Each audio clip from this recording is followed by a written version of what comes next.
content de vous retrouver dans ce mot pour aujourd'hui. Et j'espère que vous avez eu de bonnes fêtes, une bonne période de fin d'année, que vous vous êtes retrouvés avec vos familles, vos amis, que vous avez eu de bons moments avec eux, vous vous êtes réjouis.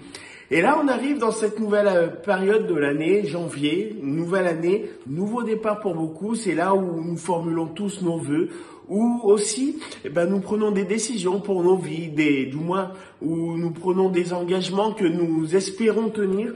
Et je voudrais vous laisser quelques versets aujourd'hui pour que nous retrouvons dans le livre de l'Ecclésiaste. Voici ce qu'il est dit: jeune homme, réjouis-toi dans les jours de ta jeunesse, réjouis-toi dans ta jeunesse, et livre ton cœur à la joie pendant les jours de ta jeunesse. Marche dans la voie de ton cœur et selon les regards de tes yeux. Dieu veut que nous puissions avoir des temps de joie. Et je pense que vous en avez eu. Mais le Seigneur voudrait qu'il y ait quelque chose de plus important.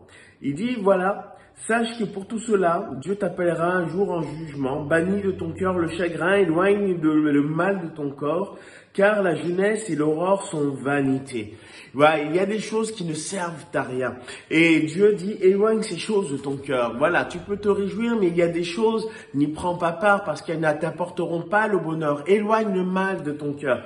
Et je voudrais vous laisser juste cette parole. C'est mon vœu pour vous, pour cette année 2023. C'est le verset 3 où il est dit, mais souviens-toi de ton Créateur pendant les jours de ta jeunesse, avant que les jours mauvais et que les années s'approchent où tu diras, je n'y prends point plaisir.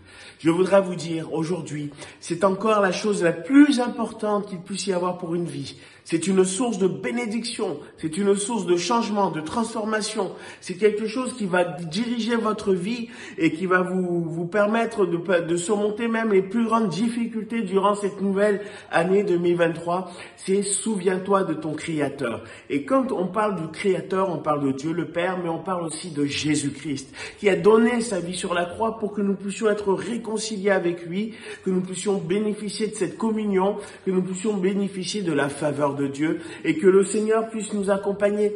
Il ne nous retirera pas de cette terre. Ce monde continuera à vivre comme il a vécu dans le passé. Mais ce qui va faire une différence cette année, c'est si tu te souviens de Dieu et que tu le places dans ta vie. Alors, cette année 2023, que le Seigneur vous bénisse, vous accorde sa grâce, et tournez vos yeux vers lui, c'est mon désir.